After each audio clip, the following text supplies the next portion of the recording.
ሰላም የኔ ውዶች እንዴት ናችሁ? ደህና ናችሁ? በጣም ደህና ነኝ። ዛሬ እንግዲህ ሀይሚዬ ሻንጣዋን ይዛ እቃዬን ይዤ ልወጣ ነው ያለች ነው የምትመጣው ማለት ነው። ሌላ ምንም አይሆንም። አንደኛ ብሩኬ ትናንትና ሀይሚ በጥፊ ስለመታችው እሷን ለማናደድ እንግዲህ በቀል ነገር ይጀምራል ብዬ አስባለሁ።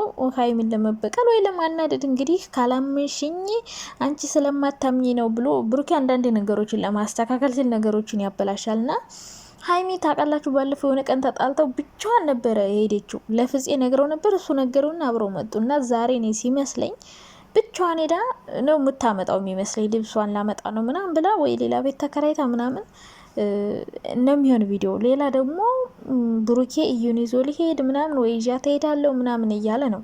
ከዛ ውጭ ግን ትናንትና በተናገረው ነገር ብሩኬ የእውነት በድብቅ ዲኤንኤ ለማድረግ አስበው ከሆነ ትናንት የተናገረው ነገር ያፈርስበታል። ስለዚህ ድራማ እንደሆነ ነው እኔ የነቃሁት እንጂ ማድረግ ቢፈልግ ኖሮ እንደዛ በድብቅ እዚህ ጋር አይናገርም ነበረ። እዩ ደግሞ እዛ ምትወስደኝ ምን ልታረገኝ ነው ምን ልታረግብኝ ነው ምናምን ነው እና እያዘዋወራችሁት ነበር የብሩኬን ስቶሪም ማለት ነው። የሆነ አሉታዊ ሰዎችን ከህይወት አስወጣ፣ ከዛ ደግሞ ሁሉንም ነገር ከኋላ ያለፈ ነገር እርሳ ምናምን የሚል ስላለው ስቶሪው ላይ የሆነ ሀይሚን ሊረሳት ነው። ሀይሚን ረስቶ ከኢዩ ጋር ሌላ ህይወት ሊጀምር ነው ምናምን የምትሉ ሰዎች ብሩኬ ኢቨን ሀይሚን ቢረሳ፣ ብሩኬና ሀይሚ በነገራችን ላይ አይለያዩም። የፈለገ ሊጠብ ስንት ጊዜ ነው ተለያይተናል ከዚህ በኋላ አብረን አንቀጥልም ብለው የቀጠሉት። የፈለገ ተለያይተዋል፣ የፈለገ አብረው መቀጠል አይችሉም፣ አይቀጥሉም። በቃ ሀላሳ በቃ ሁሉም ነገር ቢባል ራሱ እነሱ በተአምር የማይለያዩ ሰዎች ናቸው፣ በተአምር ማለት ነው። ስለዚህ እነሱ ሊለያዩ ላይለያዩ እናንተ ከንቱ ድጋም አትድከሙ። ሊጣሉ ይችላሉ፣ በመሀላቸው ብዙ ነገሮች ሊፈጠሩ ይችላሉ። ብሩኬ ብዙ ነገር ሊያደርግ ይችላል። አሁን ሀይሚ ትናንትና ኩስተርትር ብላ ተናገረች። እንደዛ ማለቷ ደግሞ ለእሷ ጥሩ ነው፣ ትክክለኛ ነገር ነው ያደረገችው። ዛሬ እንትን ትላለች ትመለሳለች፣ እንደዛ አትቀጥልም። ግን ደግሞ ብሩኬ የሆነ ሁሉን ነገር እሺ ምናምን ስትለው የሆነ እሱ ትክክል የሆነ ስለመሰለው የሆነ ነቃ ደንግጥ እንዲል ነው ይህን ነገር ያደረገችው። ብሩኬ እንግዲህ ትናንትና ሀሳብክን ቀይር ቢባል አልቀይርም ብሏል። እንግዲህ ሀይሚን ለማናደድ ደግሞ ወይ ይዟት ይሄዳል ማለት ነው። እንደዛ ነው ሊፈጠር የሚችለው እንጂ ሌላ ምንም አይነት ቪዲዮ ይሆናል ብዬ አላስብም። የእውነት ቢሆን ኑሮ ቤተሰብ ምናምን ይገባል። አንዳንዴ የእውነት ሲጣሉ ቤተሰብ ይገባል። እና አብዛኞቹ ዩቲዩብ ላይ የሚሰሩ ነገሮች ግማሽ በግማሽ ድራማ እንደሆነ ማወቅ አለባችሁ። ስለዚህ ሀይሚዬ እንግዲህ ወደፊት እኔ በመታችሁ ደግሞ የምትሳደቡ ቀንቀናም ሰዎች አላችሁ።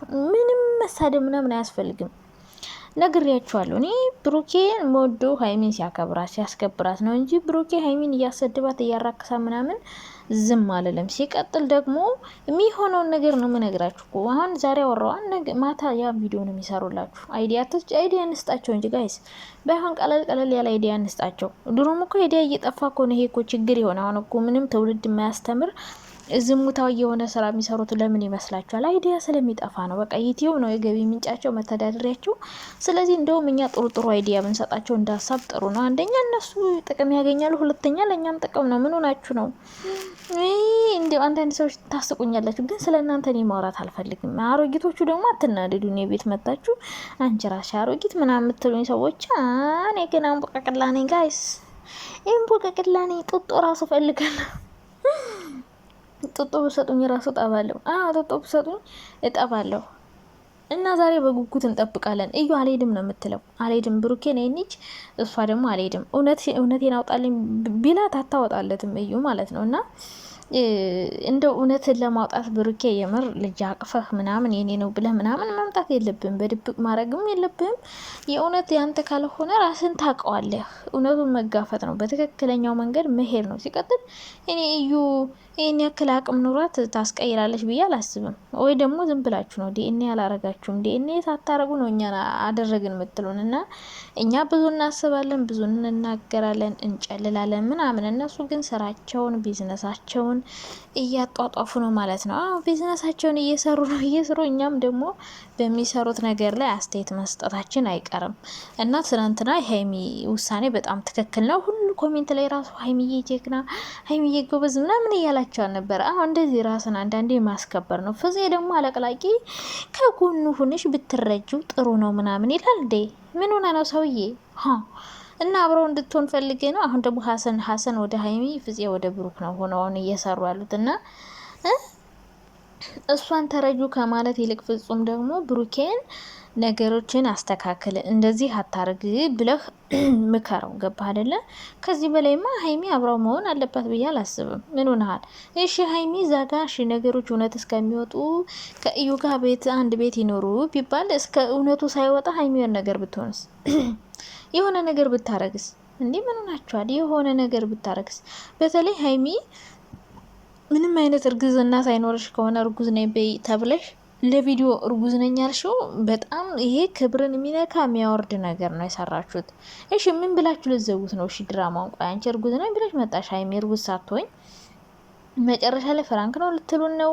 ፍራንክ ነው ብትል ራሱ ሀይሚ ሰው አያምናትም። በነገራችን ላይ አምናትም አስወጥተሽ ነው ወይ ምናምን ያኔ በተጣላችሁበት ሰዓት ነው የምትባይ። ከዛ በኋላ ስምሽ እንደጠፋ ነው የሚቀጥለው። እናንተ ምንም አብረን አንተኛ ማላችሁ ከዛ መታችሁ ደግሞ አረገዝኩ አላችሁን እና እንኳን እንደዚህ አይነት እርጉዝ ነኝ ብለሽ ከዛ ልጅ ሳይኖር ሆድሽ ውስጥ ቀርቶ ምንም ሳትሉ እንኳን ምንም አይነት ግንኙነት እንደሌላችሁ ጓደኛ እንደሌለሽ ምናምን እየነገርሽ ራሱ እኮ ያኔ እኮ 3 ጊዜ ያስወርዳልሽ ምናምን እያሉ ሲያማረሱባት የነበሩ ሰዎች ናቸው። እና ሀይሚ ስምሽን በገንዛጅሽ ነው ያጠፋሽው። እርጉዝ ሳትሆኝ ከሆነ እርጉዝ ነኝ ያልሽ ማለት ነው። ስለዚህ ለቪው ብላችሁ ክብራችሁን የሚጥል ነገር ከዚህም በኋላ ባትሰሩ ጥሩ ነው። በተለይ ሀይሚን እንደዚህ ሀይሚን ኧረ በስመ አብ ወልድ ቢሉሽ ራሱ አትስሪ። በቃ ቢሉሽ ራሱ አትስሪ። በቃ አንቺን ክብርሽን የሚያወርድ ሰው ነገር አትስሪ። ብዙ ተመልካች ታጫለሽ ምናምን ገባሽ አይደለ? ስለዚህ ክብርሽን ጠብቀሽ ስሪ። ማንም የራሱን ቪዲዮ ሊሰራ ራሳቸውን ያስከብራሉ፣ አንቺን ያዋርዳሉ። እና ከዚህ በላይ እነሱ የሚሉሽን እየሰማሽ እንደዚህ አርጊ እያሉሽ ብታደርጊ ህይወትሽ ገድል ነው የሚገባው። ሰው ብሩኬ የራሱን ችግር ራሱ ያስተካክል። እዩን መንገጭሏንም አራግፎ ቢሆን መቶም ሆነ አባሮም ሆነ ወደ ቦታዋ ይመልስ። ከህይወቱ እሷን ያስወጣ። ከዛ ሀይሚ አብራ ትኖራለች። ልጅ እኮ ሁሉ ሰው አለው። በነገራችን ላይ ልጅ ያለው ሰው አለ። ፍቅረኛ ሆናችሁ እንደዛ አይነት ነገር ይፈጠራል። ግን ደግሞ ቢፈጠርም እንደዚህ አብራችሁ ኑሩ ተብሎ በተአምር አያውቅም። አብራችሁ ኑሩ እኔ አይቻላቅም። ለመጀመሪያ ጊዜ ስሰማ ማንም ሰው ብሎ አያውቅም። ከልጅ እናት ጋር አብረሽ ኑሪ ፍቅረኛውን ኧረ በስመ አብ ተደርጎ አይታወቅም። እንደዚህ ሆኖ ስለማያውቅ ልጅ መኖሩ አይደለም አሁን ሀይሚን እያስደበራት ያለው አብረሽ ኑሪ የሚለው ነገር ነው። እና አሁንም ፍፄም ብትሆን የብሩክ ጓደኞች አሁን ነገ ወንድሙ መጥቶ ደግሞ ሀይሚ ለምን አትረጁ ምናምን የሚል ነገር ሊያመጣ ይችላል። የፈለገ ነገር ሊሆን ይችላል። ምንም በዚህ መልኩ መረዳት የለባትም። እሷ ህይወቷን ማጣት የለባትም። እዩ መጥፎ እንደሆነች ታውቃላችሁ። ምን አይነት መናጢ ችጋራም እንደሆነች አስተሳሰቧ ሁሉ ጭቃ የሆነ አስተሳሰብ ያላት ሴት ናት። ሰዎችን ሴት እንዴት ነው አንድ ቤት እየኖረች አብራት የምትኖር? ብሩኬን ወደዋላ ፈቅረዋለሁ እያለች ሀይሚን አትወዳትም፣ ትጠላታለች። ምክንያቱም የምትወደውና የምታፈቅረው ልጅ ስለያዘችባት እና ሀይሚን የሆነ ነገር ብታረጋት ከዛ በኋላ ማንም ይጠየቅ? እናንተ እኮ ላይፋችሁን ትኖራላችሁ። ብሩክ ሚስት ያገባል፣ እናንተም ህይወታችሁን ትኖራላችሁ። እሷ ብቻ ነው የምትጎደውና የሷ ቤተሰቦች ገባችሁ? ስለዚህ እዩ ምን እንደምታረጋት አይታወቅም። እዛ ጋር ብትኖር ለብሩኬ ብራ እንኳን ማለት ነው እውነት እስኪወጣ እንኳን ተብሎ ብትኖር ሀይሚ ላይ በጣም ትልቅ ጉዳት ነው የሚደርስባት።